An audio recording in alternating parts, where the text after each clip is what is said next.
I started Summit Clothing Company with the hope in mind that I could have a small brand where we were all sort of like a community, and there was a shared system of morals and values that we give to people who need it most.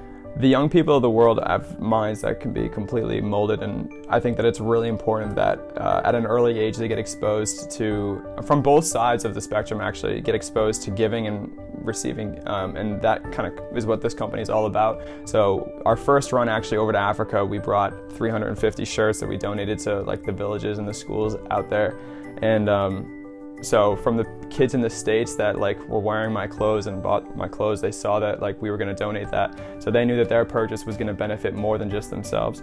And then from the other end, the African children who unfortunately are just dressed in rags or dressed in, well, if they're lucky, it's unfortunate. Most of them don't have clothing. They receive a brand new Summit shirt, tags included, everything. So they feel like they have something that's completely theirs and it's something that's never been worn before. And that's a good way to like, I guess, introduce them to American culture, into like that there are people out there that want to genuinely help, and that's hopefully what this company can be used as a vehicle to like transport those mindsets that actually the millennials are, all my friends, all your friends, like are actually starting to adopt. So in one of our villages in Busoga, the deaf and disabled school was built. It's right next to our first school that we built. Basically, the whole idea of it was to obviously educate deaf and disabled children, but also provide them with an opportunity to be treated like human beings. Unfortunately, in Uganda and in Africa as a whole, a lot of places in Africa, deaf and disabled children are outcasted. They're seen as like another mouth to feed, and they can't really provide money for the family, so they're almost seen as useless, which we obviously don't believe in our culture. We treat deaf and disabled children like human beings. We treat them exactly the way that they should be treated, and that should be universal, and unfortunately it isn't. So this school provides these kids with an opportunity to become part of a community, part of a family, and a lot of them, once they learn sign language, it's their first time ever effectively communicating with another human being, which is amazing that, you know, some of these kids that are like 10, 11, 12 years old have gone their whole lives just like scavenging food, trying to survive without ever effectively communicating with anyone. So the school was a huge opportunity for us. I mean, we have turned so many deaf and disabled kids' lives around. You know, to see them playing soccer in the field with all the other regular education kids, to see them thriving, to see them playing chess, it's really exciting to see.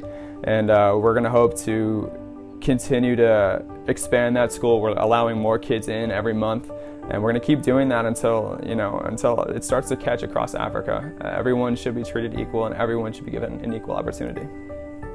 Teaming up with the Giving Circle definitely changed me. I think that going in, I was looking for a way to help other people, looking for a way to donate my time, my money, all that stuff.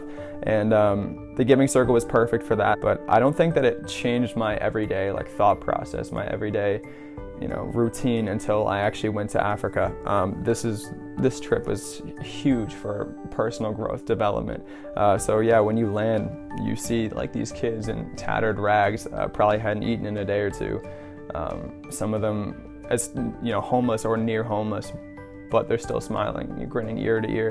And I think that that's we in the States have so much. We have, I could go press a button and have unlimited amounts of water for forever, and it's crazy that we have that, and yet we always have something to complain about. And I'm not, I'm a victim to this. Everyone's victim to this. It's just kind of like the way our society is, and it's if we didn't live the way we lived, we couldn't help them. I understand that, but that trip really opened my eyes as to how happy you can be with so little.